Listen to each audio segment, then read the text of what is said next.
The following is a CSPN Media podcast presentation.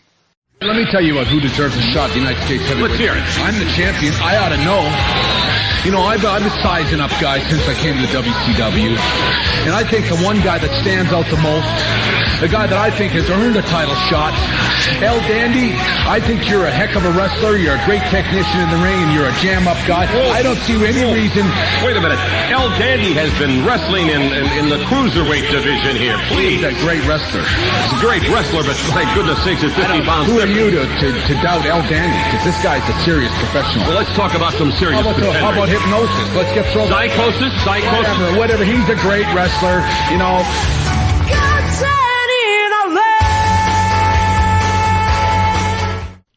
Hello, and welcome to episode 246 of the WrassleCast. I'm your host, Don Delarente, and I'm joined by my SmackDown Matters correspondent, Miss Didi Jonay. Hey. What's up, friend? Oh, nothing much. How are you, friend? I'm good. What you been up to?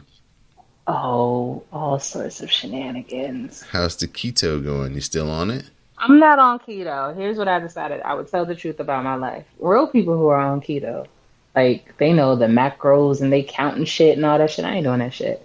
I am really just living a low-carb life. Okay. Yeah.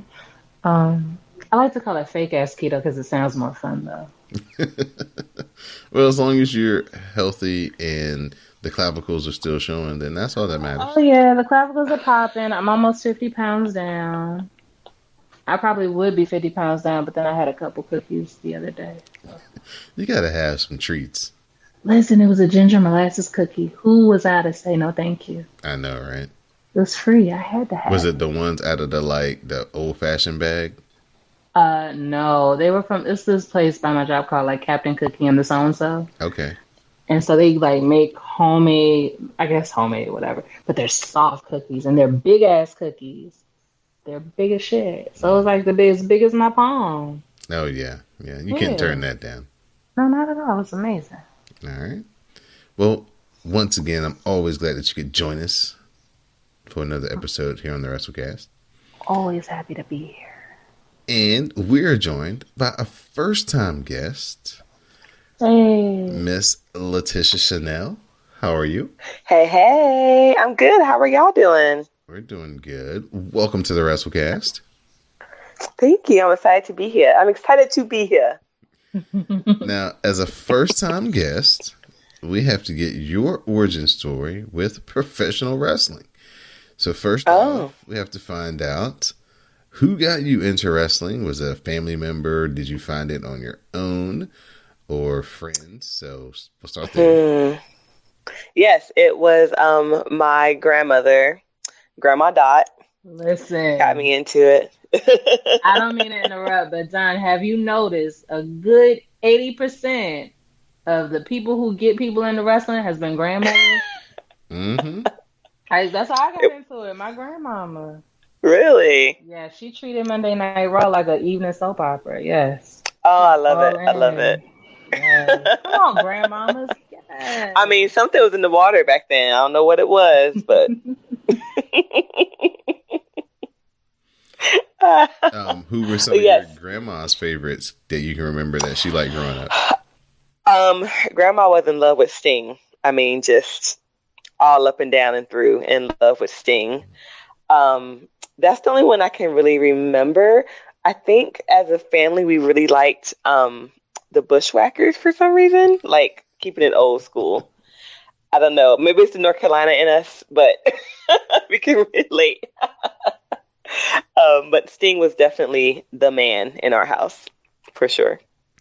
And through your time watching old school, who were some of your favorites that you grew up to like? You know, I will say up front, you know, we used to watch Nitro, and I want to be a Nitro girl. That was like my goal in life. Absolutely. I don't remember having any particular favorite wrestler when I was really young, but as I got, I guess like in my teen years, like I was totally about kind of like these girl power wrestlers. Like I like Jacqueline, I like Lita, I like Trish Stratus. So that was kind of like when I really came into it at my own. And those were my absolute favorite. And, you know, we all like Ric Flair. I mean, again, North Carolina stand up. Right. All about it. But yeah, I would say I was into the girl power in my heyday when I was younger. And who are your favorites today? Your current wrestlers, who are your favorites? You know, I'm an Uso fan. I do like the Usos. They're kind of my favorite right now. I like Naomi. I wish they'd do more with her, but she's just so strong, and I just want more for her. I really like her a lot. I used to be a big fan of the Dolph Ziggler. Don't judge me, but yes, I was a fan of Dolph Ziggler. Anyone else on the roster? I like to look at Roman Reigns. I don't want to watch him wrestle, but I like to look at him. Does that count? It's whatever you like. If you like it, I love it. Yeah, that's probably my. And I like Nia Jax. I like what she stands for. I like her confidence. I really like her a lot. Right. So that's probably my favorite ones right now. Yeah. All right. Now, let the people know about where they can find you and some of the things that you're into out here in social media land and so forth and so forth. Yeah. Well, I am all up and through social media at Latissa Chanel. I'm also a dancer and a dance teacher, so you'll see me doing all kinds of silly shit that involves dancing and wrestling and just being a petty mess most of the time online. And I also, once in a while, do a little casual podcast with my friend, and we call it Raz and Nuggets. And so that you can find on Spotify as well. And again, that's just us talking random shit about all the fun things going on. All right. So give her a follow on all the platforms and let her know that you heard her here on the WrassleCast. So we're going to get into it. We have Extreme Rules this past Sunday, and all the votes have been tallied. And Miss Didi Jonay, celebrate her. She was the winner of this week's or last week's Who You Got. So she got the most right. Congrats to her. Yes, I did. Congratulations. Well, thank you. In the interest of being, you know, the calculator of said results, I will mention that there was actually a tie. Magnum Prime got the same amount correct as I did. However, he's not here, and you have to be present to win. This is like a raffle. You know? You can't win if you're not there, so I win. Yay. That's absolutely fair. I think so, too. Mm-hmm. Yeah. Well, as they are wont to do, because Vince McMahon is always up to some shenanigans, they add a match that we did not have on our Who You Got slate to start off the pre-show, as Finn Balor defended his WWE Intercontinental Championship against Shinsuke Nakamura. Mm-hmm. Nakamura sets up for the Kinshasa. Finn Balor cuts him off with a running double stomp. We get the John Woo drop kick from Finn, but the top rope double stomp misses. The Kinshasa connects to the back of the head, and then Shinsuke hits a second Kinshasa, and he pins Finn Balor to become the new Intercontinental Champion. Hey. Now, Miss Didi Jonay. Yes. Shinsuke is your fave. Yes, he is. He hasn't really wrestled in like 4 months. Yeah, it's been a while, but that's okay. And the one time he really gets a match of any significance, he wins the IC title, and they put it on the pre-show. They're disrespectful. And because what is your motto? Say no to pre-shows. Right. Hashtag. But I decided that I was not going to support such poor choices, and I knew he was going to be on the pre-show. I don't remember her name offhand, but my New York babe, my New Jersey babe said, it's going to be on the pre-show. And I said, that's disrespectful. So I'm not watching. Because you need to know that that's not okay. Because what you're going to do is you're going to be like, oh, it's Nakamura on the pre-show. That'll make people watch. It's Finn Balor on the pre-show. That'll get... No, I'm not watching your little bitch-ass pre-show. I have to find out what happened from the internet. Yeah, you would have been mad because they had Sam Roberts up there anyway. Oh, that's fine. I don't like looking at him anyhow. I know. Here's the thing. I don't know if you all know that, but you can't be on TV as a woman and be ugly. That doesn't seem to be an issue with men. And I don't, it's not fair, you know? And I'm not trying to say that I want ugly women on TV. I'm saying I don't want to look at Sam Roberts. That's what I'm trying to say. I'd like to say that speaking of women looking pretty on TV, it was Dasha's birthday, and yeah, she was doing it. Because of course she was, because you know women don't have options. I can't go on TV looking like you're right.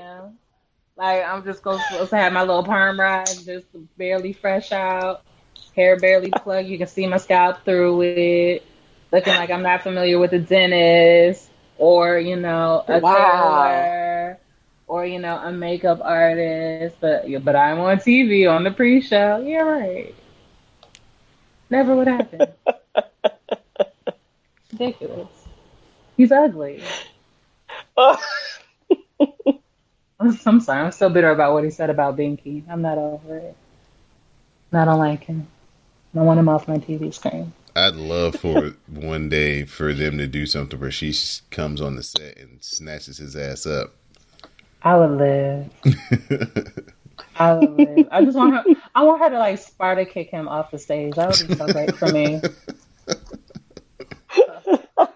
Can't think of anything better. Truly. Just like, you know, she got them strong legs. Just keep it straight out. Mm-hmm. Yes. And then her husband can hype the shit up. Like, damn. Yeah. Hell yeah.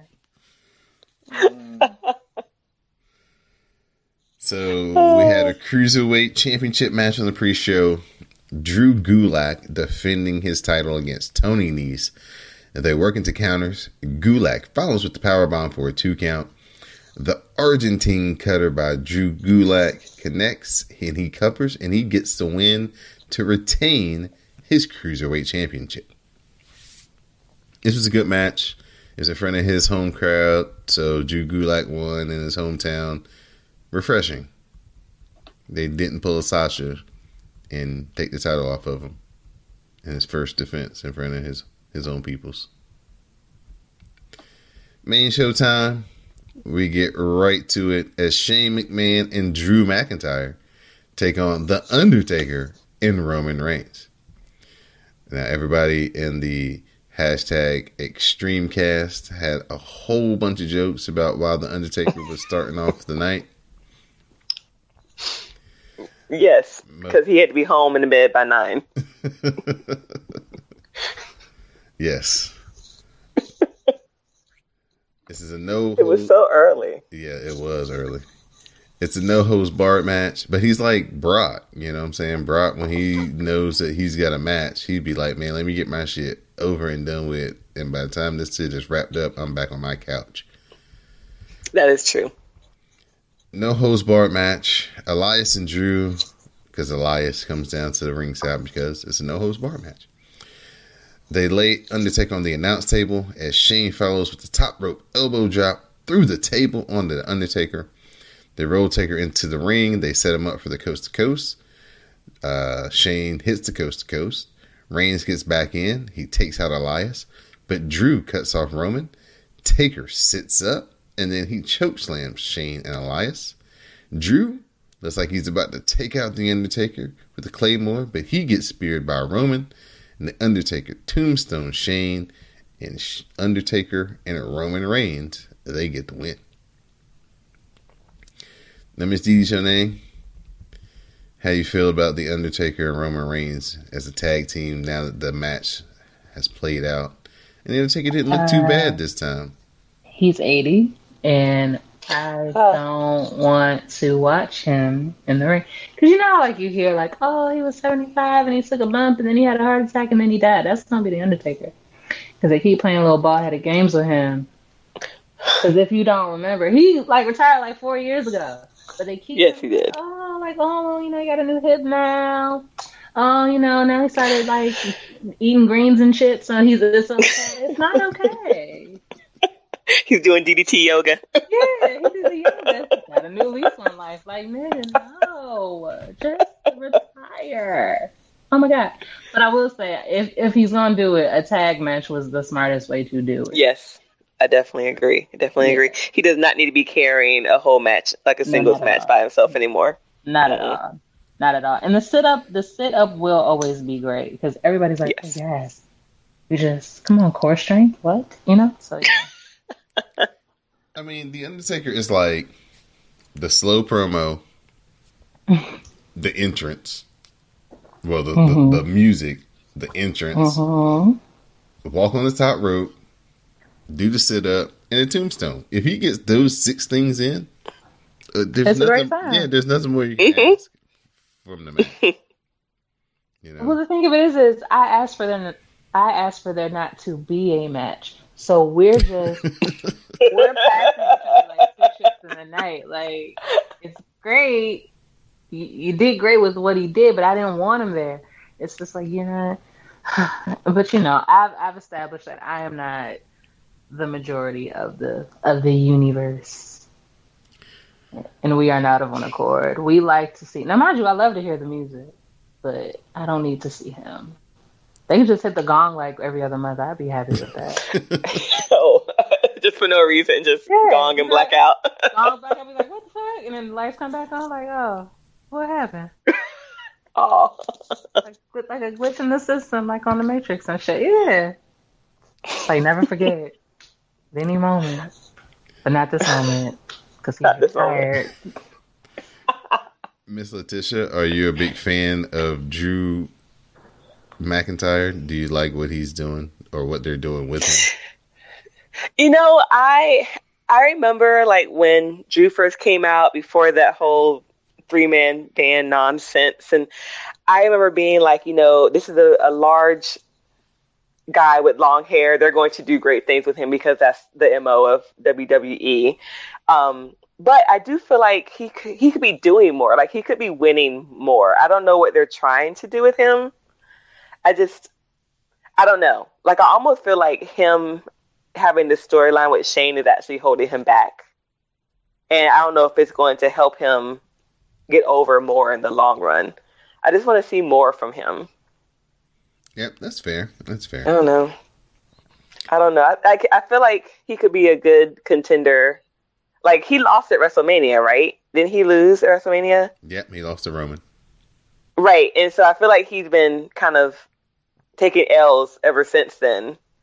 And it's been a while. So, like, they need to give him some wins and do something with him, or just let him go back to being a mid-card or whatever. I don't know. Something needs to happen there. The Revival, they face the Usos for the Raw Tag Team Championships. It breaks down as a brawl. Super kicks by the Usos follow, and Dawson trips up one of the Usos. And the Shatter Machine by the Revival gets the win as the champs retain. I know this wasn't very popular with the 2 ladies on the podcast, as they are both members of the Samoa Coalition. But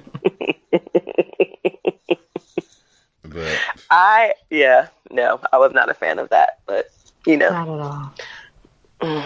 Whatever. I didn't like it. The Revival doing the Revival things, top guy things. I was a fan. You know, sometimes I wonder about the choices you make. Oh.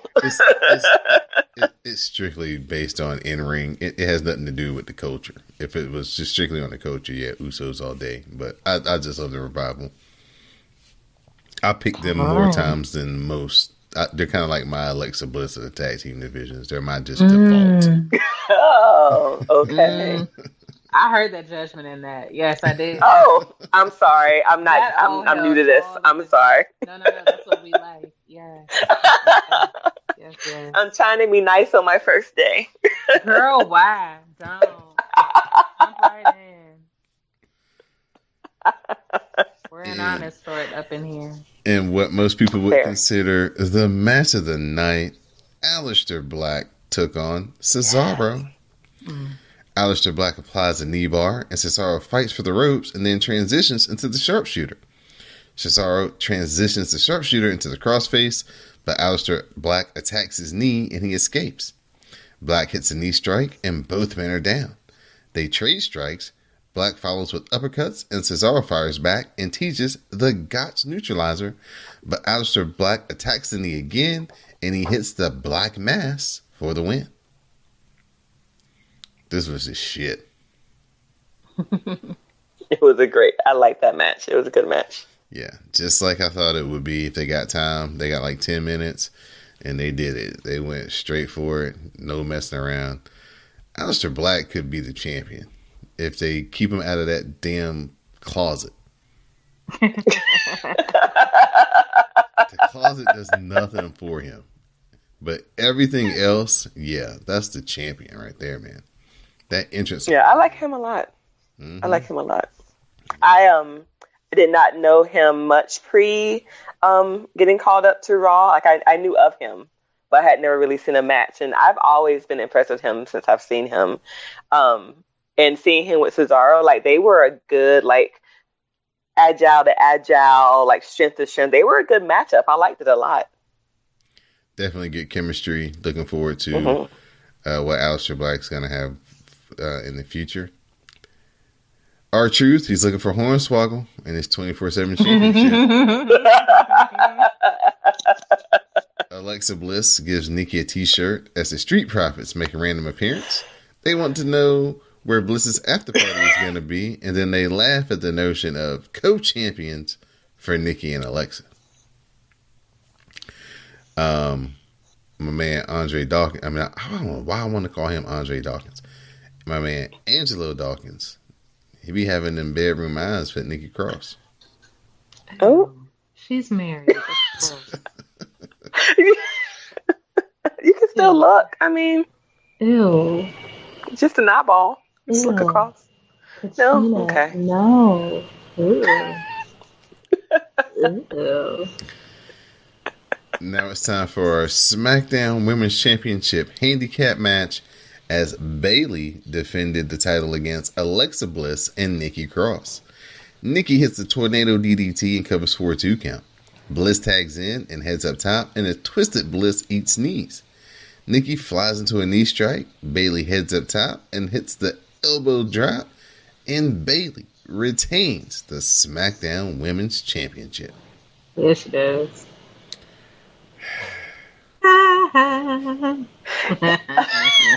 You know, I was waiting for the shenanigans in this match. Like I was just waiting for like Alexa to do something shiesty. I didn't want Alexa to win, but I also didn't want Bayley to win. I just don't like her. I don't know what it is about Bayley. I don't know what it is. I do not like her. Is he too I think it's too happy. I think it's too happy. Too much happiness for me. I tend to root for the villain. So whenever like, so when she comes out and she's just so happy, and when the little dancing men are there and she's just all excited, I'm just like, ugh, God. Like not for me. She is a wonderful wrestler. I just want to throw a puppy when I see her come out on the stage. So I was hoping there'd be some way that like Nikki Cross would win and like be the only champion and not a co-champion, but you can only wish for so much. Nobody listened to our podcast in time. I released it a little later than I normally do. So they didn't get a chance to listen to my idea, but yeah, I proposed something like that in the show. You need to write a letter. Yeah. Dee Dee's fave, Braun Strowman. Yeah. Faced off against Bobby Lashley. The last man standing match. Lashley fights back and Braun power slams him off the bleachers to their death as they both disappear. The ref begins his count, and Braun does the Kool-Aid Man run through the wall, and Braun Strowman wins. For a man who almost got electrocuted like 10 days ago, that was pretty damn good. Neosporin, heals everything. I don't know why Bobby Lashley. I mean, I know why Bobby Lashley came back to WWE because they pay you a lot.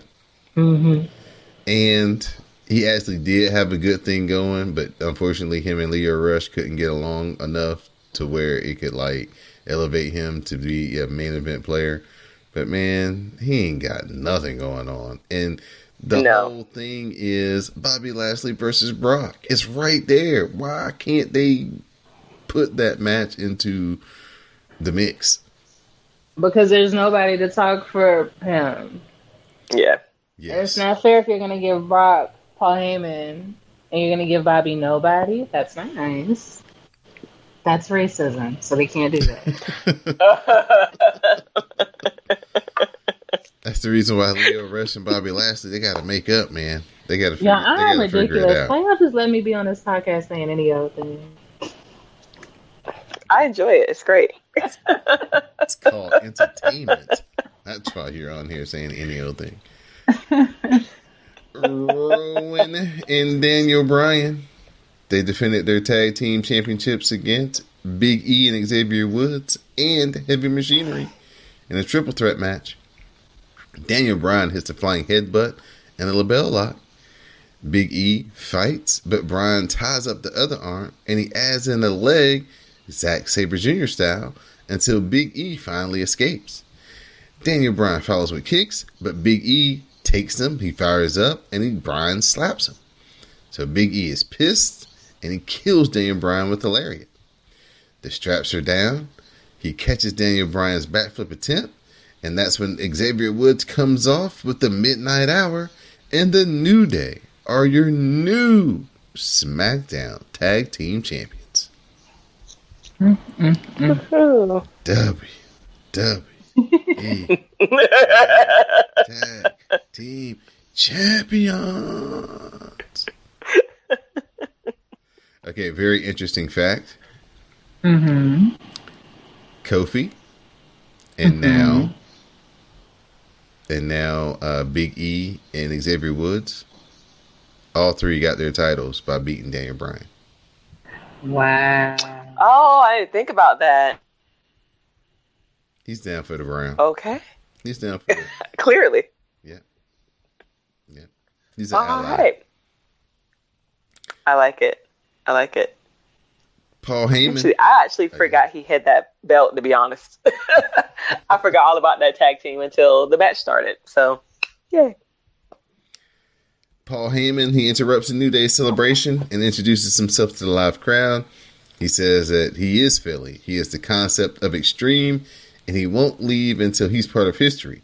He says tonight, Brock Lesnar will cash in his Money in the Bank contract, but also says you have to question if he's just fucking with us. AJ Styles versus Ricochet, United States Championship match. Ricochet lands a shooting star press and covers for two, but Styles' legs was under the ropes.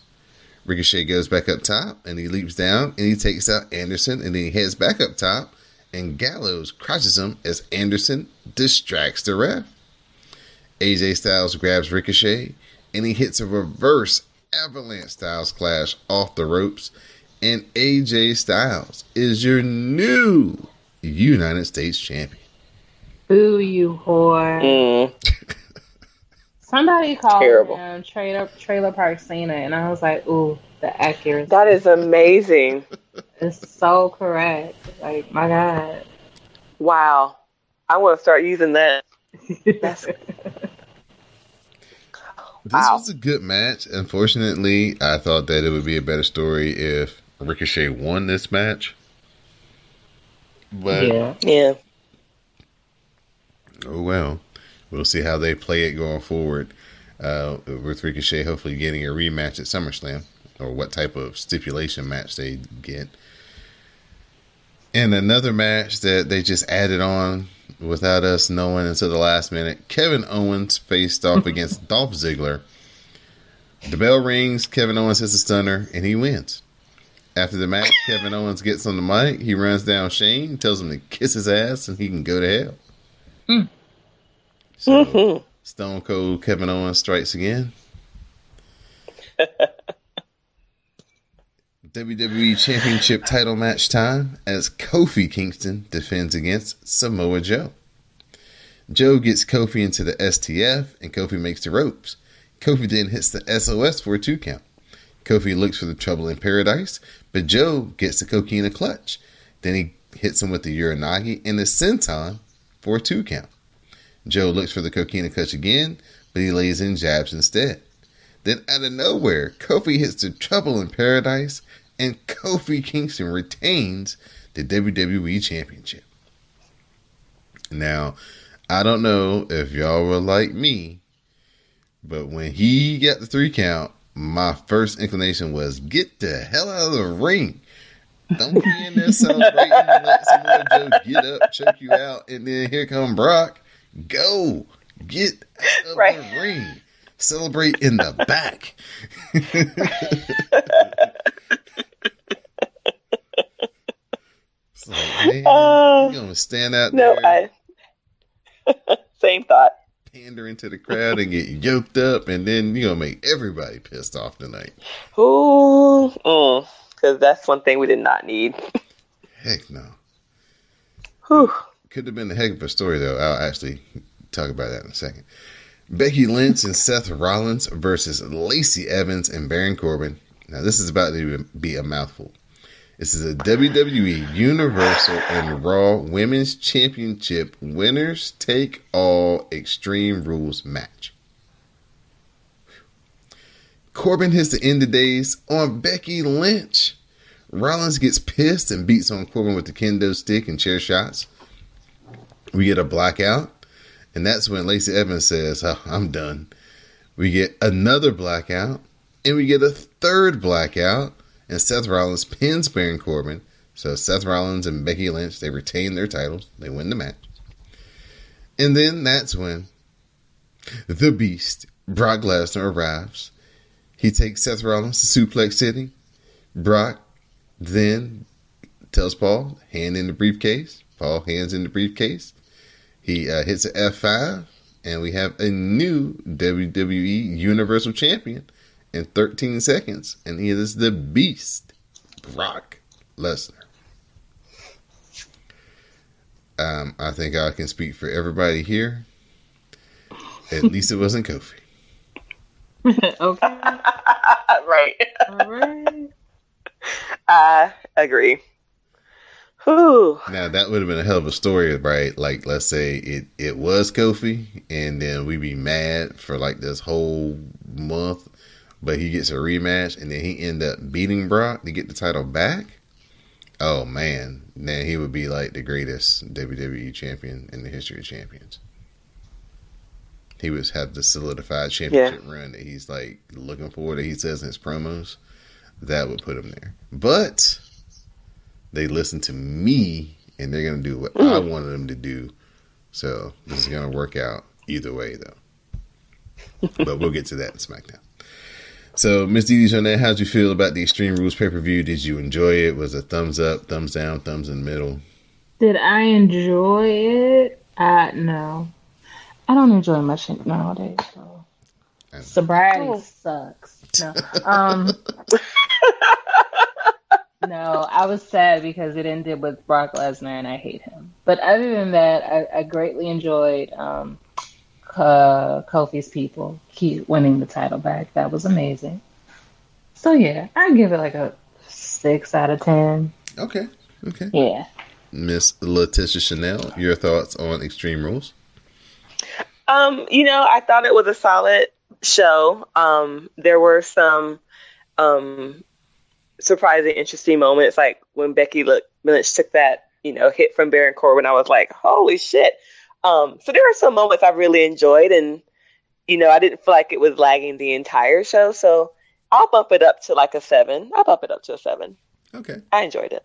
Yeah, I'll be right in the middle. 6.5 is where I was at.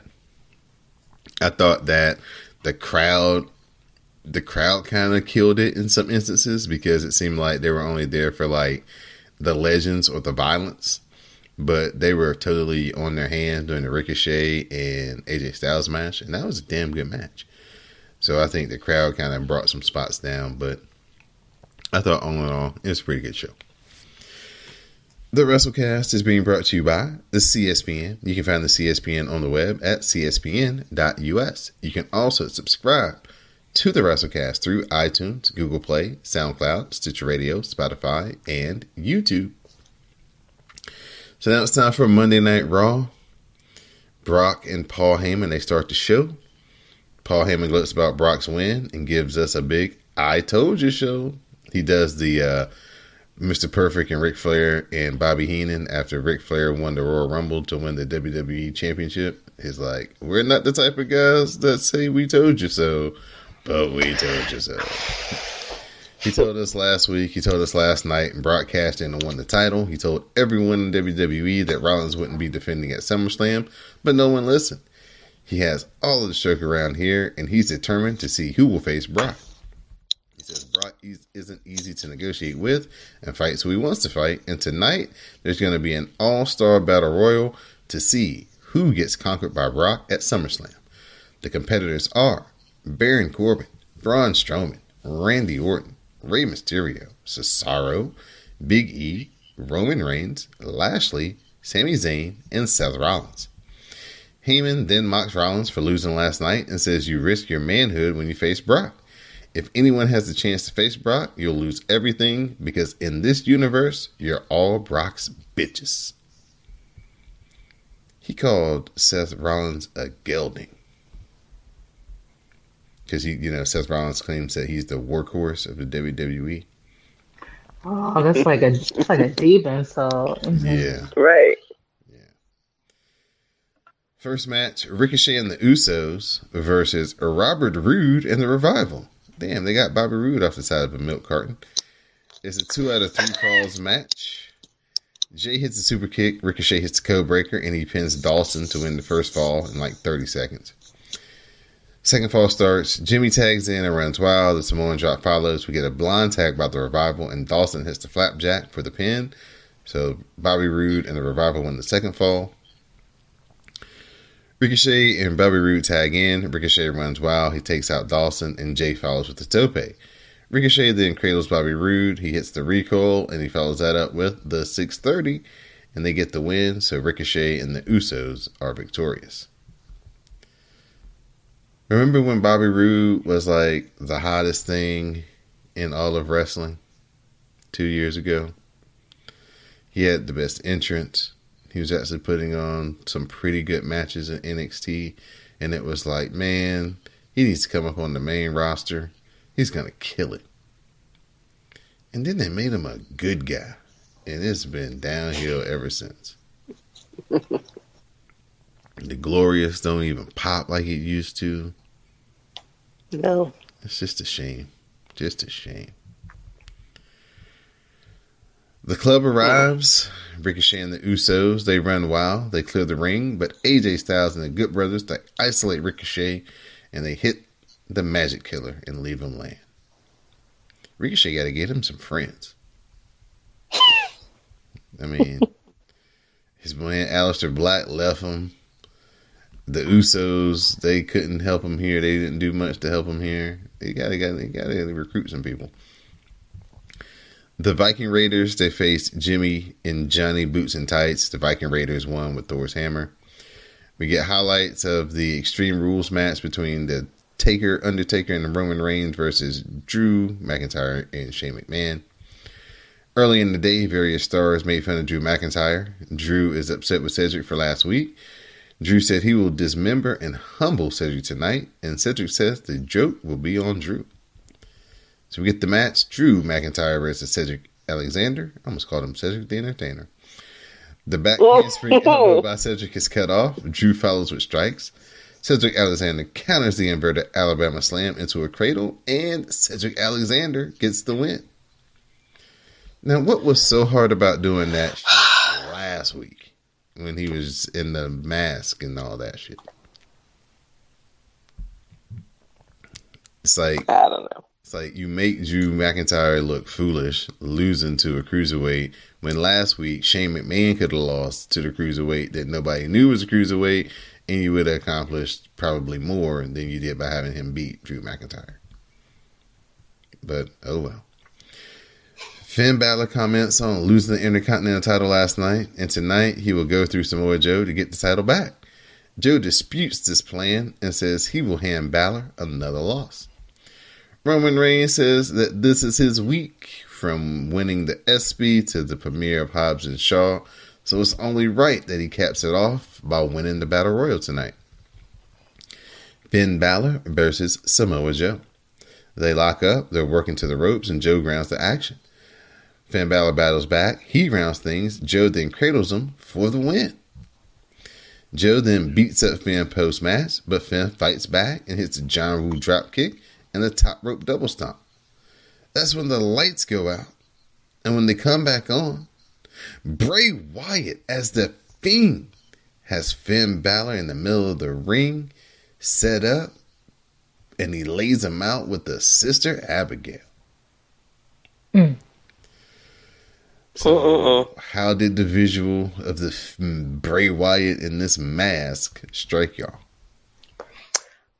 Cold fear all the way down. Not a fan of the mask, which means it's probably doing great. I was not a fan. Woo, it's terrifying. Miss Dee Jonay? Mm-hmm. Same thoughts? Terrifying? Did you like it? Is it the devil mask? Yeah. No, I don't like it. I don't like it at all. It's extra creepy seeing it outside of the Firefly Funhouse, ain't it? I didn't like it in pictures. Yeah. I didn't like it in the crayon sketch. I didn't like it when they showed the preview on the Twitters. I don't like it in motion. I'm terrified. And I watch scary movies, but bitch, you got me fucked up. Finn Balor is about to take a couple of months off after SummerSlam. How you know? Oh, because he reported it. He's just going to take some. What kind of kayfabe life is that? He's just getting some much needed time off. I think he's been nicked up, injured and stuff, so he's just trying to get his. Oh, he's trying to go on vacation. Yeah. He's trying to rejuvenate it for the home stretch of Survivor Series, then Royal Rumble, and then WrestleMania. He's getting ready for those 6 months. I mean, sure. So what should happen is health comes first. Whatever. What should happen is Finn Balor should get just wrecked by this Fiend dude, and then when he comes back as the Demon, and so we get the Fiend versus the Demon. Right. I'm ready for whatever Demon versus Demon comes out of this. That's in game. Has to be in game. Yeah. But all you Finn Balor fans, you're probably going to be disappointed. Yeah, because wouldn't you have to protect the Fiend, and then wouldn't that mean the Demon loses, and who wants to see the Demon lose? Because why would a Demon lose? Exactly. I don't like the internal logic of it, man. Yeah, it'll be one of those things where it'll be great to book it as the match, but it'll be hard to book it as who wins, who loses, and how. Mm-hmm. Yeah. Unless there's a whole other animal. Ooh, like what about if Raven finally came back? What about me? Now this would be the time. This would be the time where they find out something to do with Luke Harper, and then he come in there and destroy both of them. Yeah, probably not gonna happen though. Too logical. Yeah. Drake Maverick and his wife, they check into a hotel registering under Mr. and Mrs. 24/7 Champion. What's she do on her day job? Why she be wearing sequins during the day? She's a wrestler. She ain't no goddamn wrestler. She's the wife of a wrestler. No, she was on the Evolution. She's a wrestler. Oh really? Yeah. What they got to do with her wearing sequins during the day? Well, now I don't know what that has to do with her fashion sense, but I just told you what her occupation was. Okay, I believe you. You would know more than I would. So every time I see her, she's not dressed for the time of day that they trying to make it seem like it is. And it's like, why are you wearing multicolored green and blue sequins to check into a hotel? Where were you? Like, where did you come from? What were y'all doing before this? Was y'all at the club? Like, were you in the city? Like, what were you doing? Or like, did you just come from like your house and it's like a staycation? Like, what were you doing? Like, I want the story. I get caught up in the minutia. I'm sorry, I'm a Virgo. Like, it just. Why are you wearing green sequins, boo boo? Like, what you doing? R-Truth, he's lurking in the background with the ref and asks if Hornswoggle is registered at the hotel. That's inspired. I love that. Truth That's kind of the night. He bribes the hotel clerk with $1 as the Street Profits are in the back watching on. So what's so funny is he's like, how you going to pay for this? Drake Maverick's like, I'll pay for this in cash. And so he whips out about like $400 and then he pays for it. And then he gives the dude like $200 just for himself. So then they show R-Truth come creeping up. And R-Truth is like, what's this behind your ear? And it's a damn dollar. Okay, now listen. Without telling all my business, maybe it was supposed to be like, it's a baller moment. I'm gonna pay for my hotel room with cash, right? Right. All I was thinking in my head is when you check into a hotel, you have to reserve it with your credit card, right? And so that means that they run your credit card for the amount of the room. And it's like in my head, I thought, his shit ain't level. Like, he knows he's like, out of his limit or it's a debit card and he ain't got the money. Like, that's what that is. And he was like, oh, I paid cash because he knew he had the cash on hand. Don't ask me how I know. But that's what I immediately thought of. So, like, that whole scene started real different for me.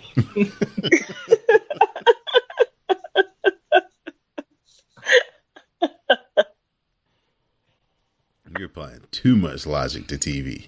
I'm sorry. Just a bit. I'm sorry. I was just like, I know it sounds like balling. I got cash, but I was just like, your shit gonna bounce. Like, I don't know why. That's what it is. I'm sorry. So the street. Oh, go ahead, Didi. No, it doesn't matter. I need to get. It's fine.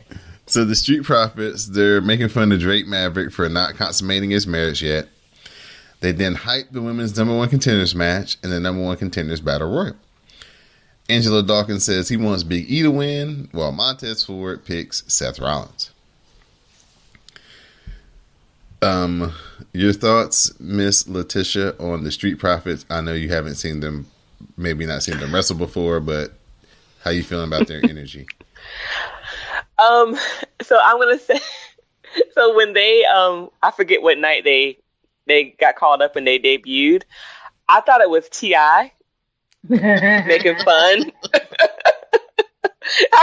I thought the one guy was T.I. I had to like zoom in on the picture on Instagram. I was like, that can't be T. Okay, good. And I realized I was the one in the wrong. But from what I'm seeing with the backstage promos, I'm liking their energy. I'm liking their style. I'm liking all of that. Now I haven't seen them in the ring, but I'm liking the energy that they're bringing backstage. I'm liking it a lot. Big fan. All right. Maria meets with Mike and calls him a loser and says she's taking his match. Mike then says, no, he's got it. So Zack Ryder versus Mike Kanellis. We're in Long Island, by the way, for Monday Night Raw, so that's the reason why we have this Zack Ryder. I was about to ask why. We get a Rough Rider by Zack Ryder, and then the pin. Maria completely buries Mike Kanellis post-match. This is uncomfortable. Very, very uncomfortable. Yeah. Now, Miss Jonay, as a soap opera lover, how does this rank as a story with the did you get me pregnant? Are you man enough to get me pregnant? But you keep losing and you're not defending my honor and you're supposed to be my baby daddy twice. Oh, who's the father of the baby? And I don't know if you'll be a good father to the baby is one of the cornerstones of soap operas. Mm-hmm. Yes. You are not a soap opera if you do not have a who is the father of the baby storyline going at any given moment. Like, I don't, the golden age of soap operas is dead and gone, but there's still a good 4 or 5 on TV, which means there should be a who's the father of the baby on at least 3 of them. In fact, I know for a fact there's one on General Hospital because I don't even know who the hell the guy is, but they were like, he is the father of the baby, so he's going to try to take custody. And they're like, no, he's a murderer. They're never going to give him custody. And I'm like, what the fuck? Like, what are we talking about? Is this story stronger than the Kurt Angle, I Have a Secret? First of all, I need young Jason to come back so he can defend his daddy's honor. Just in general. He was actually starting to look like Kurt Angle. Yeah. Listen, it was a little eerie. It was beginning to be like, is this a storyline or is this your way of telling your business without anybody understanding that you just told your whole fucking business? Like, oh my God. So that jawline was not lying. Like, and it's like, and y'all are two totally different colors, but you have the same face. So like, let's talk about it. Right. Is that your baby? Or, you just spend a lot, you start spending time with people. You start looking like them. So y'all just traveling together? Or is that your son? Yeah, not to mention that they was like, Jason Jordan was like with Kurt Angle's real family in pictures and shit. Listen, Linda. You see that shit on Daytime all the time. Oh, yeah, we're family friends. Yeah, y'all had a night of swinging and you had an oops baby. And you just ain't trying to upset the apple cart. You know that's your son. Nope. The club, they wrestled the Lucha House Party. Big Luke Gallows tags in. The Big Buddha Doom connects. Style gets the calf crusher. Kalisto taps. And the club gets the win. Seth, he's all sad panda over losing the Universal title. He said he still hates Brock. He puts over Becky's toughness and says Corbin found out what happens when you get in his way. He says he will fight anyone and beat anyone to get back to Brock and to reclaim his championship. Now in a spot that these women definitely did not need to be in for this long. Naomi versus Carmella versus Natalya versus Alexa Bliss for the number one contenders spot in an elimination match. This match went 25 minutes. Carmella hits the head scissors. The Bronco Buster follows a super kick on Naomi and one for Natalya as Bliss cradles and then eliminates Carmella. Naomi trips up Alexa Bliss. She kicks Natalya, but Natalya cradles Naomi for the pin and Naomi is eliminated. Natalya accidentally takes out Nikki and then Alexa Bliss gets into the sharpshooter. She taps and Natalya gets the win, and she is the new number one contender for Becky Lynch's championship. So the crowd totally shit on this match. They did. They started doing the CM Punk. They started chanting, "This is awful." It was just too long. Alexa Bliss, you can tell that she's still worried about getting injured because a lot of her stuff wasn't looking really good in there. They could have had like two matches, two separate one-on-one matches, and then been like, next week we'll have one match for the right to face Becky Lynch, and it would have been a lot better than having this one long drawn-out match. That the crowd, I mean, it's great they got 25 minutes because, 4 years ago, that would have been a month worth of women's matches, 25 minutes. But, you still got to do something good, and this wasn't good. Yeah. Becky was at ringside, so now we have a Natty and Becky promo. Becky says she likes her, but they won't be friends when they face off, and that Natalya better step her game up. Natalya really needs her, and she does better in war than in love. Natty says that she must not be a very good lover. Natty says that she'll rip her hair out and pull the horseshoe out of her ass.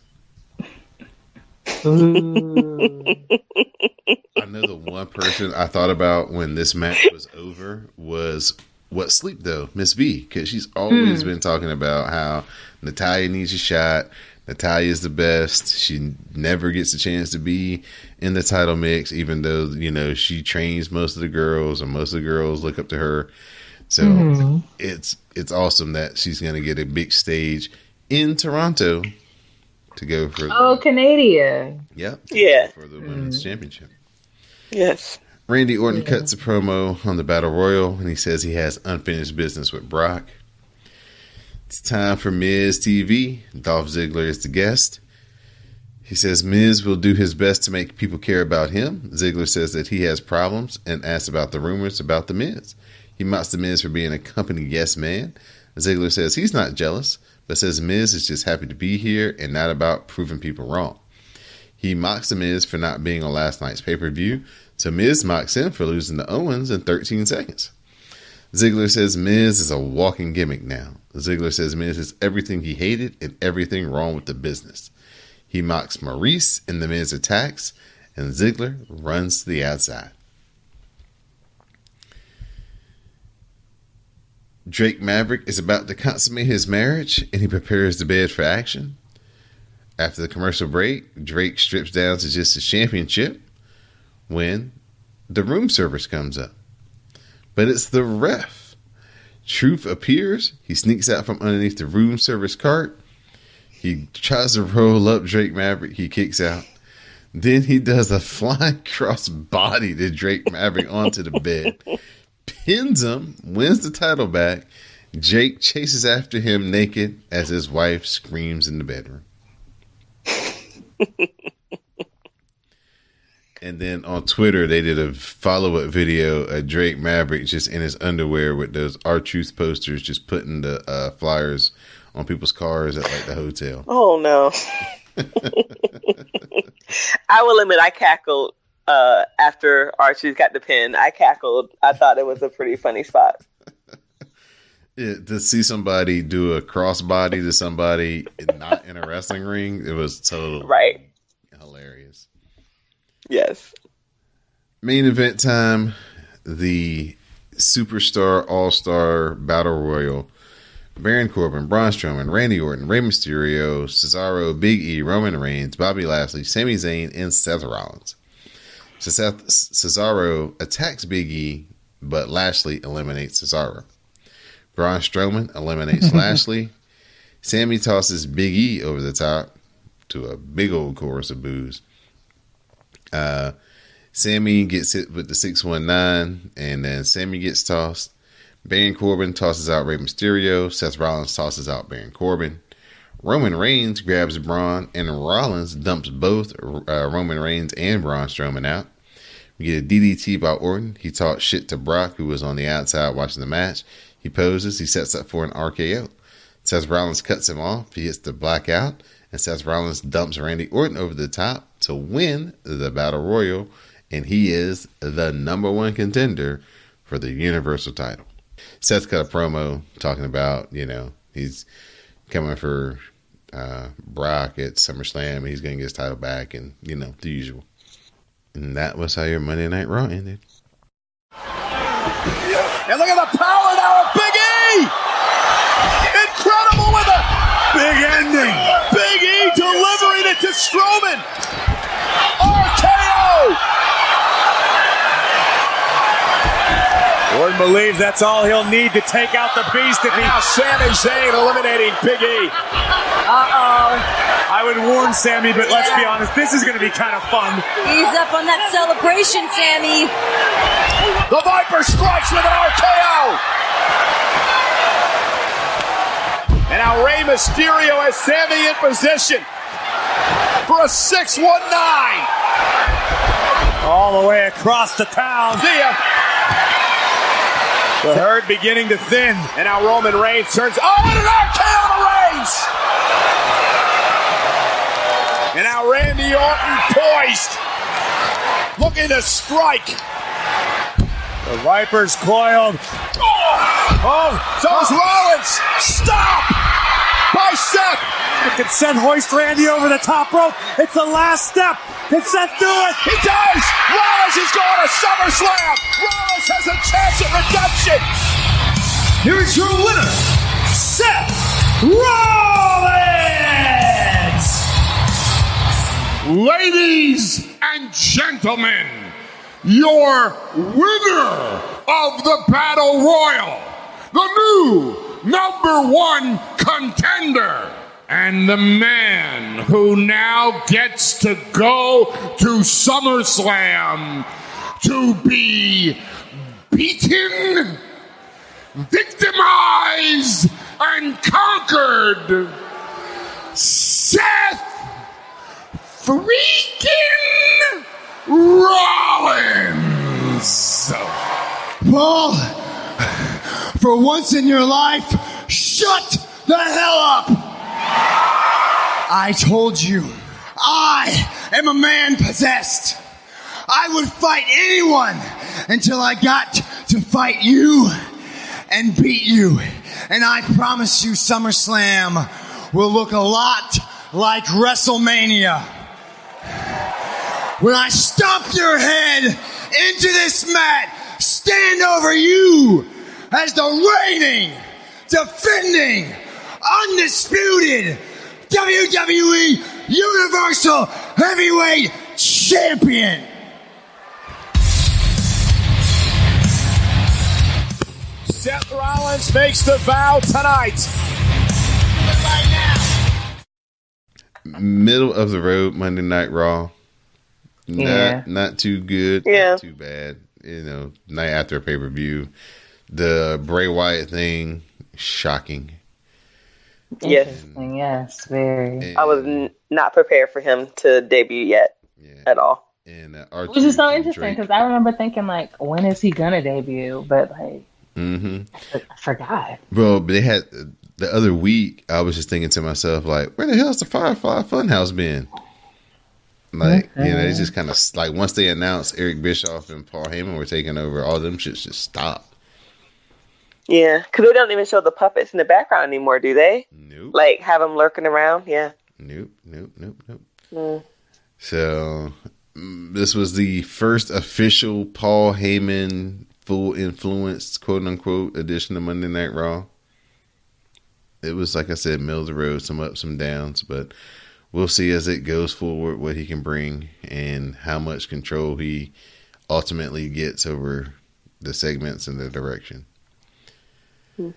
So, Miss Dee Jonay, now it's time to talk about SmackDown Matters.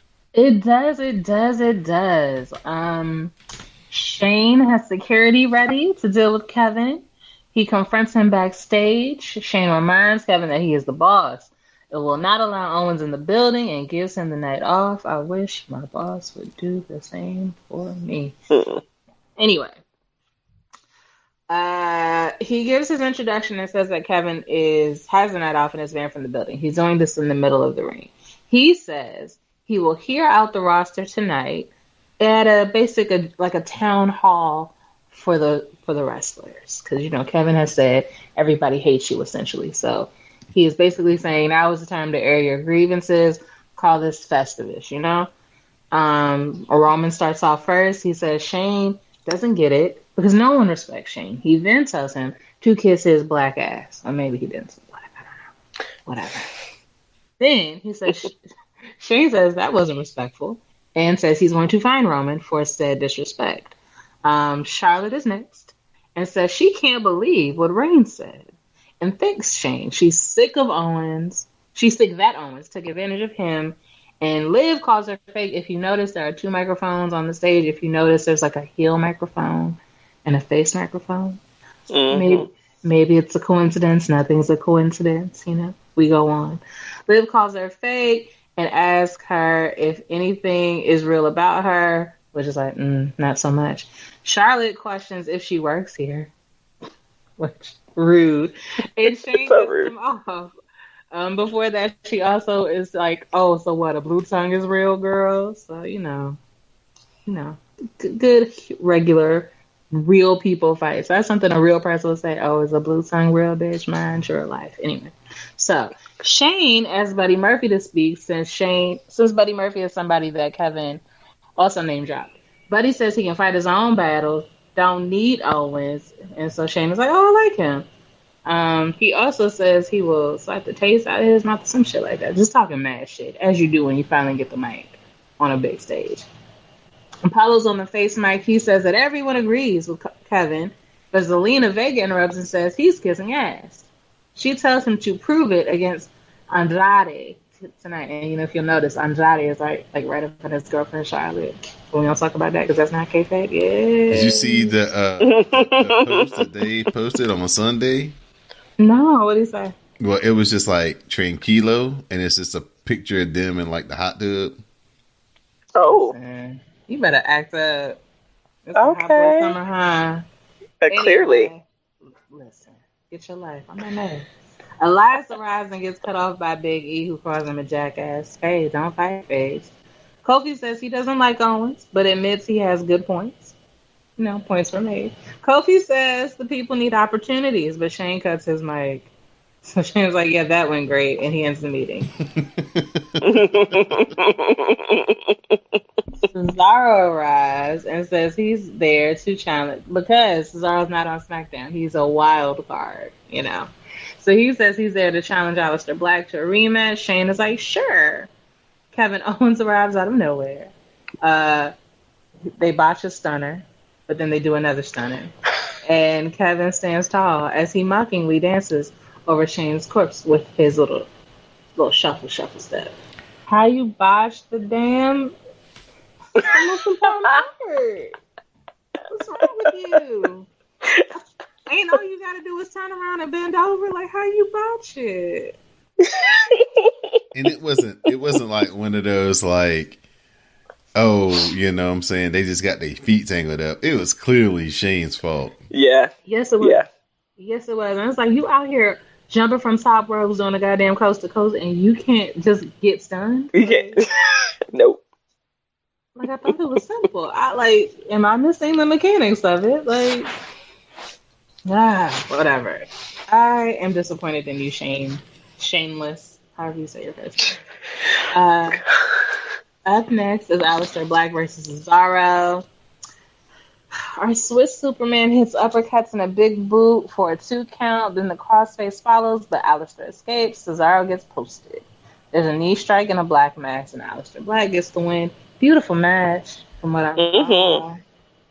And it's like, the foreigners. You gotta love them. Ziggles wants to face Kevin Owens in the main event tonight. Shane says sure. It's not like he has any ideas. Charlotte had a match with Liv Morgan. Charlotte counters Lana. I don't know how I missed that. Charlotte counters Lana with a powerbomb, and the figure 8 finishes it. Liv promises when she comes back, she'll be real. Man, they had a real chance to make a star right there. Yeah, they really did. Liv Morgan get the win. They could, and then let her get an interview and talk about how she's been off of it's her first match ever on SmackDown after being a part of the SmackDown roster since the Superstar shakeup, and she beat Charlotte, and she's rejuvenated and blah blah blah blah blah. It could have been the start of something. Yeah, but already got one blind. Who needs another? Yeah. Dolph calls Kevin Owens for whatever reason. I don't know what. He's trying to get him back in the building because he's supposed to be like off the building, off the premises.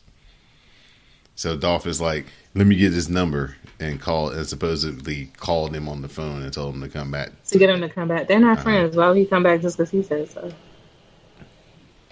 To be in the match.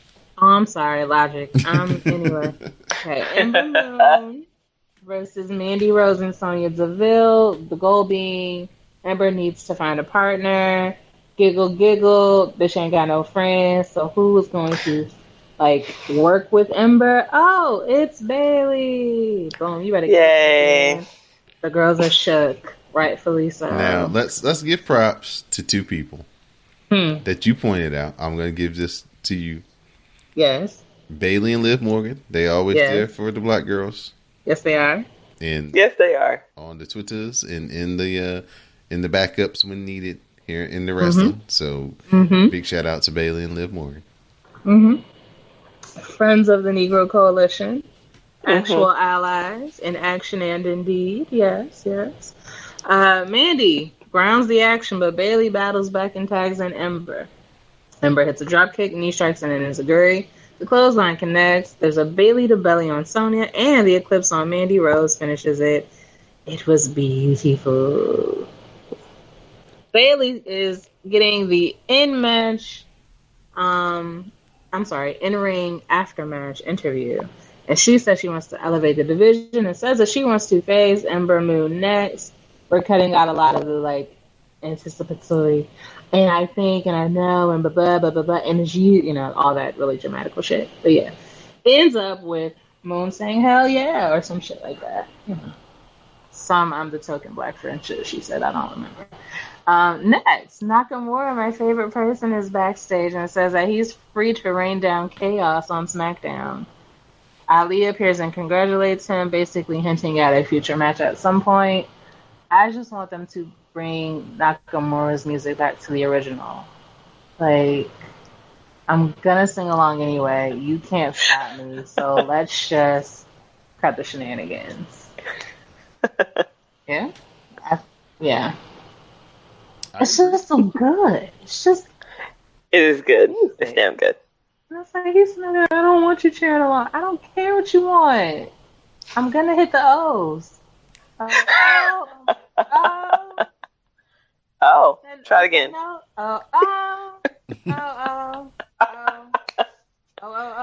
Yes, I know all the notes. Yes. You're not gonna stop me just because you want to put in a creative ass edit. I don't know who you think you are. Like, just let it happen.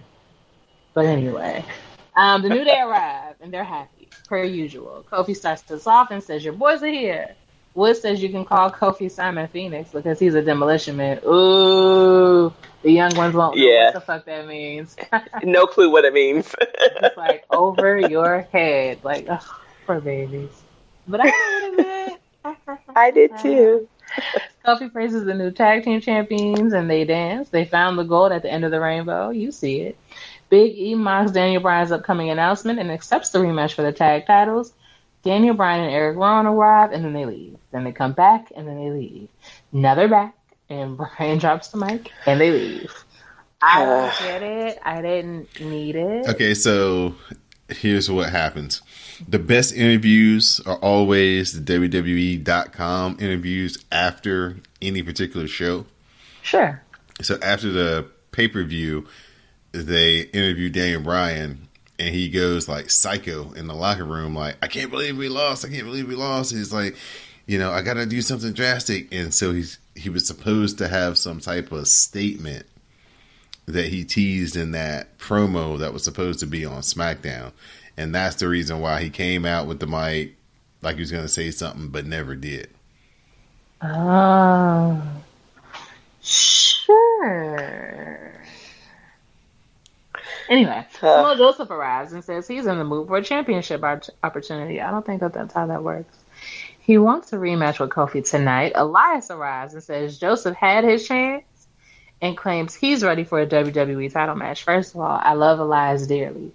There are not many people I enjoy aesthetically more than I do young Randy Savage, a.k.a. Elias. However, Elias's winning record doesn't indicate him to be ready for anybody's title match. At all. Nobody's nothing at all.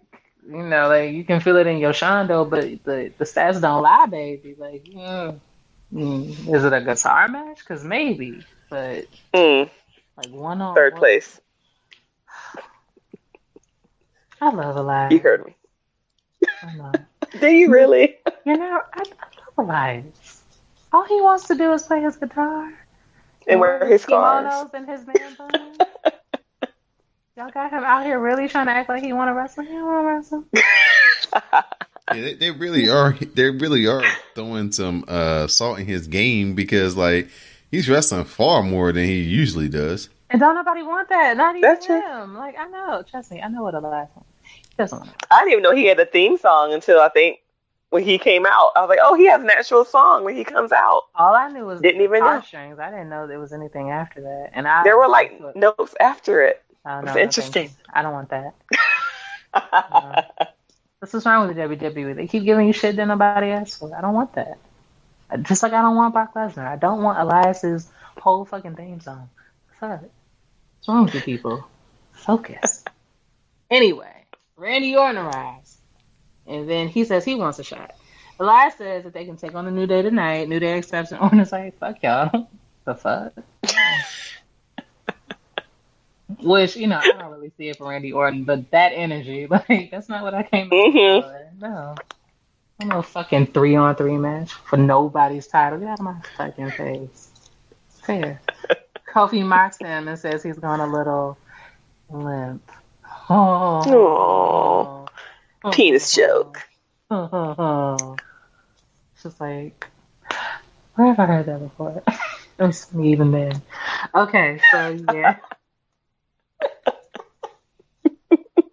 Why are childish ass penis jokes so funny? Like, oh. They're great. They're great. Sometimes you don't have to aim high. It's right there for you. So yeah, long story not so long. 3-on-3 match. Kofi hits the high cross for 2 as it breaks down. Joe gets dumped.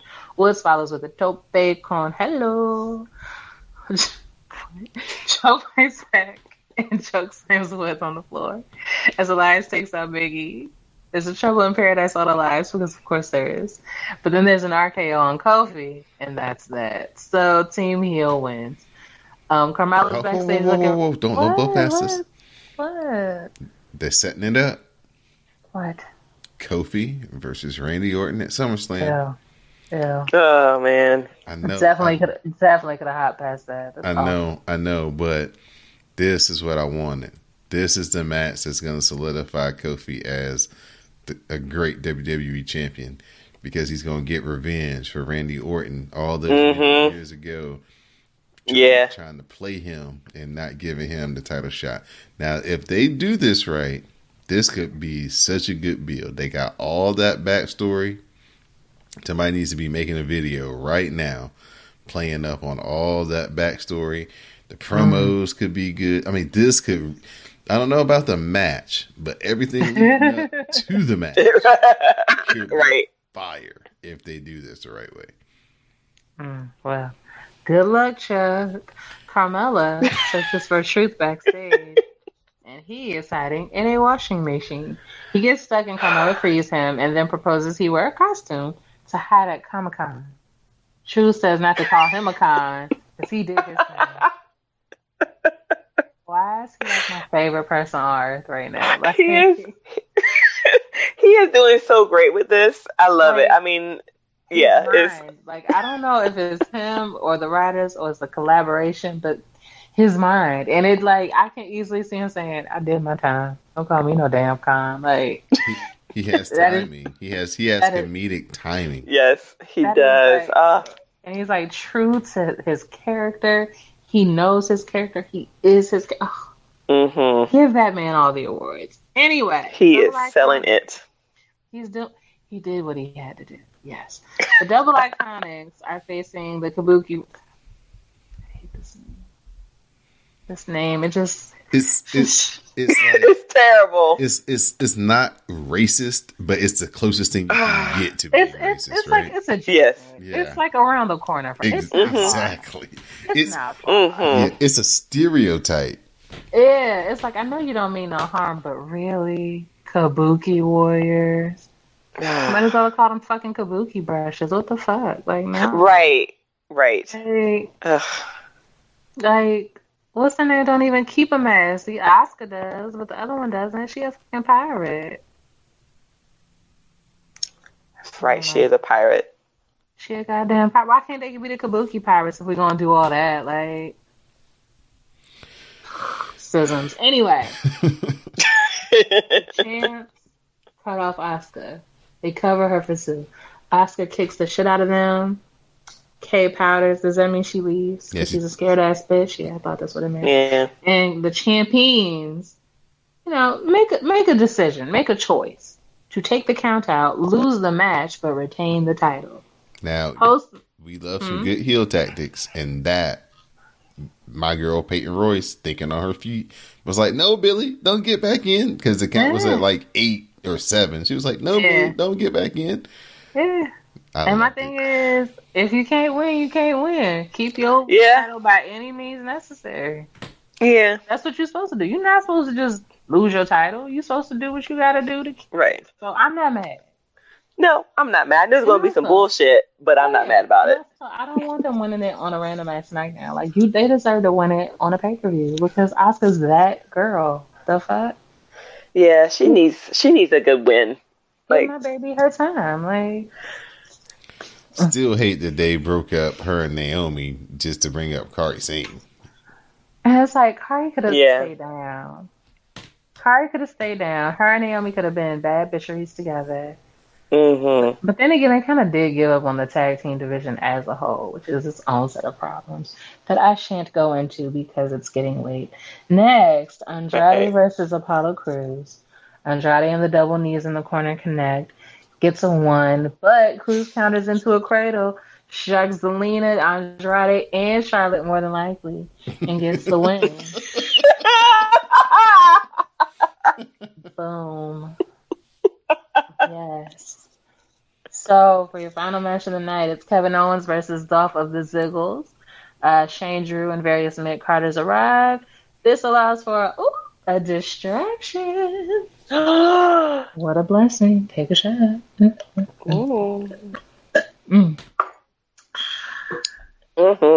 ASMR, yes. Distraction and a zigzag for 2. Ziggles posts Kevin, slaps him around, and follows with some strikes. Ziggles posts him again and sets up for a super kick. Kevin counters into a stunner for 2, as Shane breaks it up. There's a stunner to Shane, and it looked a little bit better this time. And Kevin runs away from the joggers. So this is what had happened.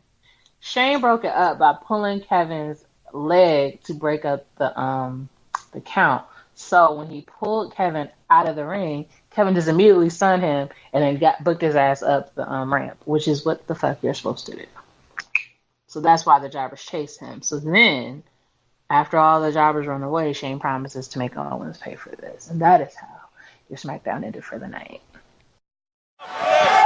Kevin Owens is trying to do this in short time, going up to the top turnbuckle. And for that same time, Dolph got his knees up. Kevin Owens incredibly emotional lately. Famous, sir. That might be it. Now Ziggler scrambles into the cover, and they kick out by Owens. What a way for Dolph to get his career back on track and to pick up a big victory tonight over Kevin Owens, representing Shane McMahon, and make everything right. Shot to the heart. Now Ziggler cover, pressing the shoulders to the canvas, kick out. Especially after Dolph lost to Kevin Owens at Extreme Rules in 17 seconds? Another shot to the heart. Cover, kick out. All the more reason and motivation that Dolph Ziggler wants to pick up a victory and teach Kevin Owens a lesson tonight. It's not going to be easy. Kevin Owens, regardless of his insane actions lately, Kevin Owens is a world-class athlete and a great competitor. But Dolph Ziggler wants to make a name for himself, remind the WWE Universe who Dolph Ziggler is. And now Ziggler, look at this, doing a great job, has manipulated his way into this crossface here against Kevin Owens. Remember, this matchup was the idea of Dolph Ziggler. He pitched it to Shane McMahon as a way to get Kevin Owens back to the building tonight. Yeah, I don't know what's more shocking, the fact that Kevin Owens is in the match or that Shane McMahon actually allowed it to happen. Shane McMahon with plenty of WWE superstars in tow. Yeah, I knew there had to be a reason Shane McMahon allowed this match to happen. Drew McIntyre, Elias, I see the B team. It doesn't seem like all these superstars disagree with Shane McMahon. AOP, Cesaro, Shinsuke Nakamura, Andrade. To me, like we've got some appreciative superstars who know where their bread is buttered and appreciate the opportunity Shane provides. Kevin Owens got himself into this situation. There's no question about it. Look out! Zigzag from behind, off the distraction. It could work out for Ziggler. No kick out by Owens. Dolph Ziggler, all the confidence in the world now. You got. Why wouldn't you? You got the cavalry surrounding the ring. Absolutely. Wait for the super kick, Kevin Owens. He got it. No. Cover. Not like this. What? Shane McMahon pulls Kevin Owens out of the ring. Stunner! Again. Second stunner to Shane, and Kevin Owens is hightailing it out of here. Smartest thing Kevin's done all night. The only thing he's good at running is his mouth. They're going to get farther, they're going to get him, and he's going to pay. How humiliating. Excuse me, Shane. Things obviously did not go as you had planned tonight, being stunned not once, but twice by Kevin Owens. Seriously? He's going to pay. Kevin Owens, you're going to pay. You are going to pay, my friend. You're going to pay bad. Excuse me.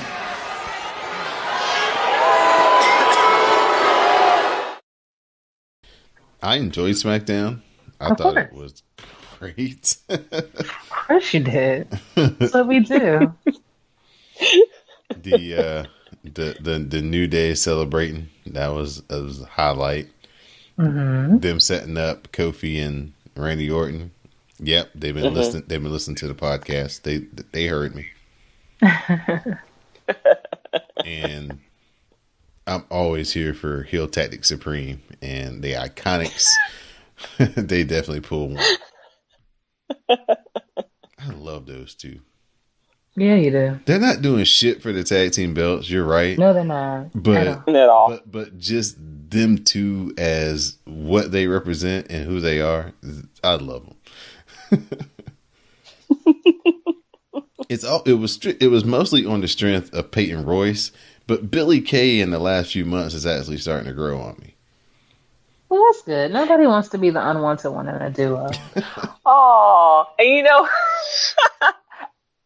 I didn't really know them NXT days, so I always thought Billy Kay's on the dark hair, right? Mm-hmm.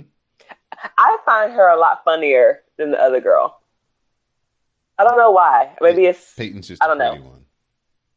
Yeah, maybe that's what it is. But no, I definitely like their comedic shtick with everything. You want to know? But I don't know anything.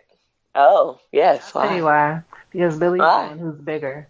So when Billy was around white people, they considered her the fat one. So she had to work on her personality. She couldn't just depend on being cute. Because that makes me sad. Billy's not big, right? But Billy's Caucasian, so Billy is big. Get it? Yeah. Yeah, she is. Yeah, she is a white girl thick, but like normal small. No, I get it. Absolutely get it. Yeah, absolutely get it. So she had to work on her personality, so things just flow a little bit better for her. Interesting. Makes a lot of sense. Thank you for enlightening me. Of course. The more you know. I'm going to enlighten everyone on NXT. This week's show starts out with Matt Riddle. He's broing his way down to the ring. He's going to face Arturo Ruiz. Ruiz hits a double leg takedown, but Riddle escapes with an up kick. The final flash from Riddle connects, and then he jumps on top, and then he does some ground and pound, and the referee stops the match, and Matt Riddle wins by TKO. After the match, Killian Dane returns and attacks, beating down Matt Riddle. He posts Riddle and follows with a lariat on the floor.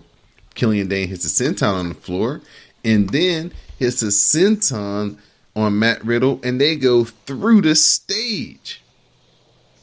This was very Bam Bam Bigelow-esque in ECW when he had Taz on his back and he did the atomic drop backwards, and they both went through the stage.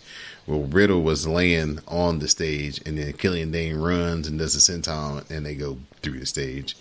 So, yep, I'm ready to see Killian Dane and Matt Riddle. That was a really strong angle. The Street Profits, they cut a promo on the Undisputed Era and the constant disrespect from them. Street Profits says that they are the dudes around NXT because they are the champions. They tell the Undisputed Era to step up to them and they will get the smoke. Mia Yim, Didi, you would have loved this. Mm-hmm. This was you, and you didn't even. I know you didn't see it. They show a video from last week, like last Sunday or something, where Mia Yim is just beating the hell out of Marina Shafir in the parking lot in her car. Like, Marina Shafir is getting out of her car, and Mia Yim just runs up, opens the door, and just starts beating the brakes off her ass. Oh, wow. It's like, oh, shit. Old school. Yeah, it's like, oh, shit. Mia Yim beating up chicks in the parking lot. I like it. So that was a good little, like, 30-second little video. That was pretty cool. We have our NXT Breakout Tournament match. Dexter Lumis, a.k.a. Sam Shaw, faces off against Bronson Reed, a.k.a. Jonah Rock. Lumis heads up top. He misses the swanton. Reed hits a body slam. He drops the straps. He heads up top. He hits a big splash. And Bronson Reed gets the win. The Sam Shaw or Dexter Lumis guy, he looks very intimidating. He's got an awesome look. And then the Jonah Rock, Bronson Reed, he's just a big Australian guy who can do some pretty impressive moves, high flying and stuff. So I thought it was a good contrast of styles. Still doesn't live up to the very first match between Hector Garza and DJZ, but I think a lot of matches are going to be hard pressed to try to top that one. Tyler Breeze is interviewed about his loss to Roderick Strong, and the Forgotten Sons arrive to harass him. Breeze says that he's seen it all, and he blows them off. Actually, it starts with Tyler Breeze talking about how everybody's got friends, and he doesn't really have any friends. He's got to find some friends. And then the Forgotten Sons roll up, and he's like, hey, it's been a while. And because it's Buddy Murphy and Steve Cutler, and they've been in NXT the same time that Tyler Breeze has. And then he's like, but I don't know this guy. And then that's when they, get in his face with him. Kushida, he gets to face off against the returning Apollo Crews. This is really cool. Apollo Crews got a really big pop, really great standing ovation. People were very happy to see him. He felt like a big star coming back to NXT. Crews counters the springboard Hurricane Rana into a sunset flip for a 2 count and integrated by Crews. He heads up top and Kushida follows. They battle up top and Kushida hits this flying armbar off of the top rope, and he transitioned into the hoverboard lock, and Kushida gets the win.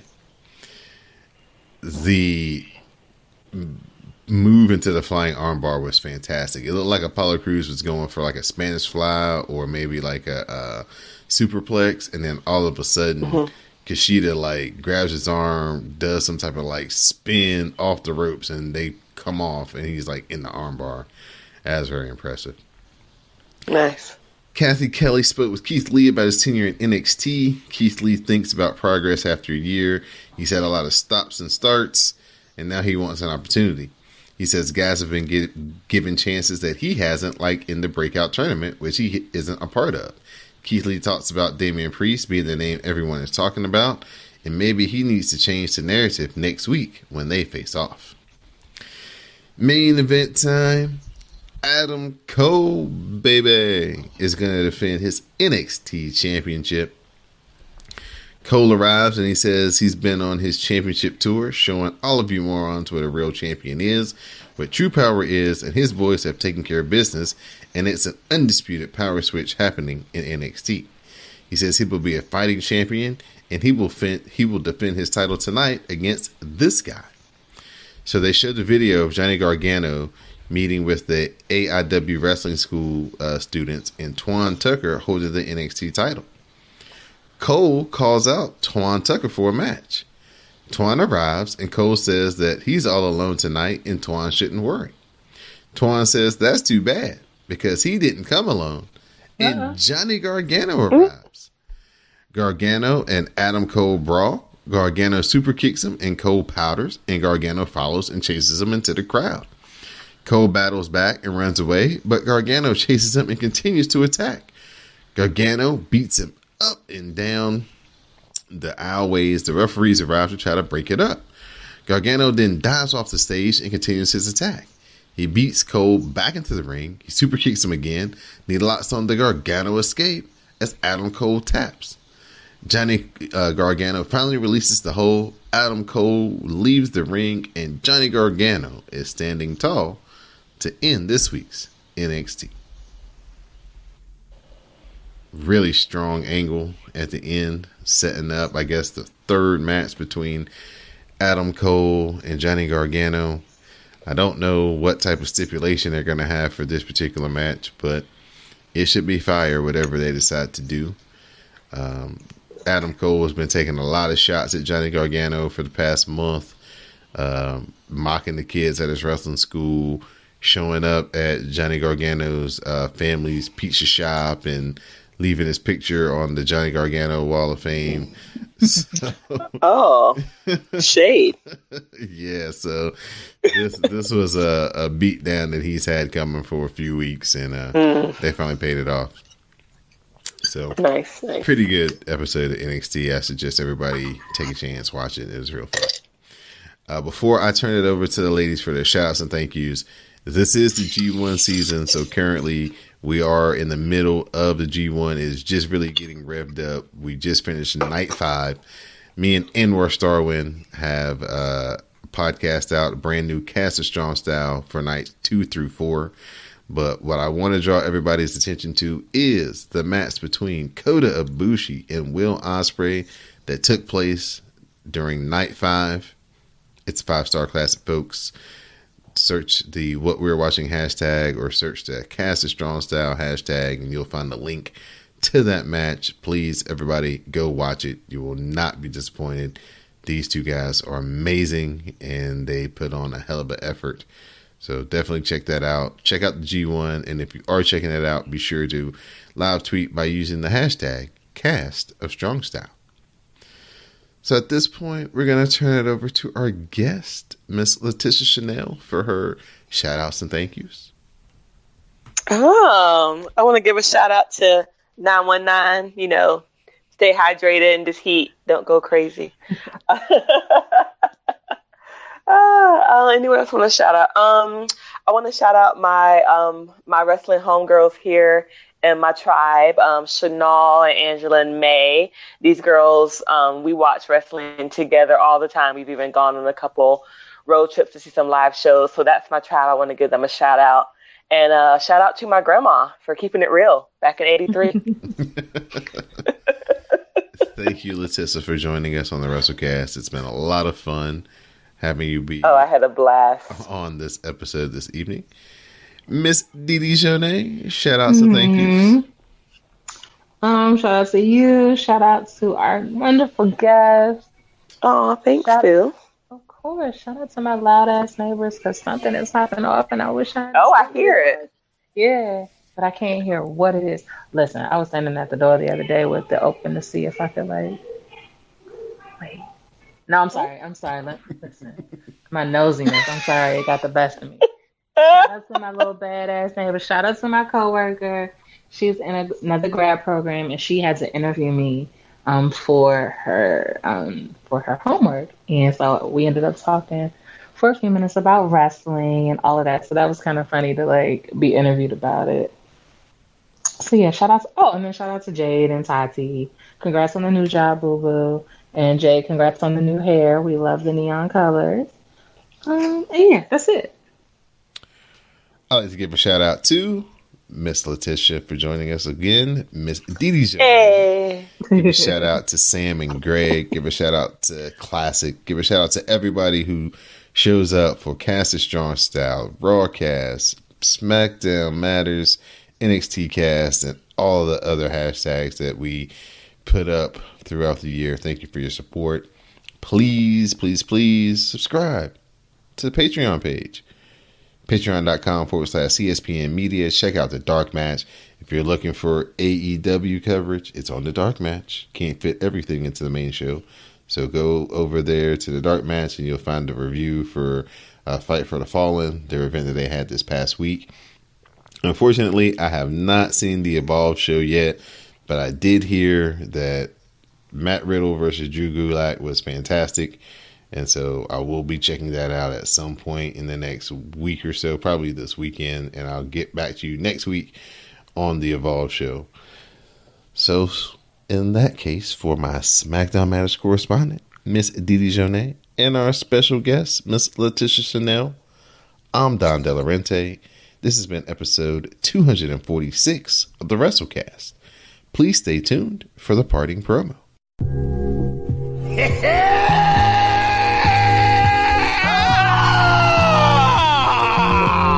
We did it! You did it! Oh. 6 times! 6 times! 1, 2, 3, 4, feel! 6! That's 6 times, Kayla.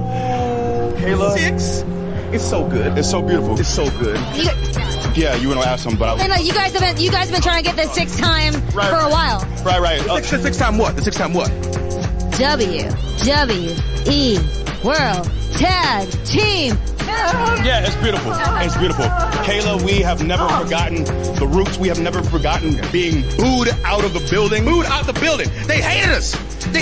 But then that train started rolling. It started chugging along. And people said, oh, wait, I want to get on. Conductor said, we ain't got no more tickets. No tickets. We sold out. We gave them tickets anyway because we're all inclusive. And we 6-time champs, baby. That's right. Kayla, there's no coasting with us. Kayla, we could have sat back on our laurels. The fact that we've been together for 5 years, we could have sat back and coasted and said, yeah, we're good. But every night we go go out there with a chip on our shoulders to prove that we are the very best, whether we're 5 years deep, whether we're 10 years deep. Every night we show up with that hunger, and people get all lost in the bootios and the unicorns and all the nonsense, but we're here to prove on a nightly basis that we can go in that ring. We've earned these 6 championship reigns, 483 days. We bled together. We cried together. This man cried at WrestleMania. I did. In his eyes, it's real. Water coming down. Just because we've had the WrestleManias coming out of the giant bootios box, we have never settled, and we will not settle. I don't care, like I said, if we're here another 10 years. Every night we will prove that we belong at the top. Every single time, Kayla. We leave it all out there. Why? Because we want these. Because these belong to us. Because we want to make sure that this tag team division is the greatest tag team division on the planet. And like he said, we go out there, we prove it every single night. And please believe that your boys, the New Day, will hold these championships high above our head with pride, and we know now we got a target on our back because, let's be for real, we always got one on our back, but now it's a little bit bigger. So every single tag team out there, we don't care if you're on SmackDown Live, we don't care if you're on Monday Night Raw, we don't care if you're on NXT, we don't care if you're in Evolve, we don't care if you're in the UK, Japan, Australia, Mexico, New Zealand, come through and try to take these from us. You can pry them from our warm fingers because we ain't dying no time soon. No time soon, baby. Yeah. Can we remark on the fact that the prophecy is finally fulfilled? All 3 of us draped in gold. Let them know. All 3 of us. They said we were nothing. They yelled, New Day sucks. They wanted us out of the building. In fact, it was here in Philly. Here in Philly. 2014. We didn't forget. We will never forget. All 3 of us, Kofi at the very top, being WWE champion while we hold down these tag team titles is real, and it'll continue to be real. Bring your very best from around the globe because we ready. Let's go, Kayla! Go!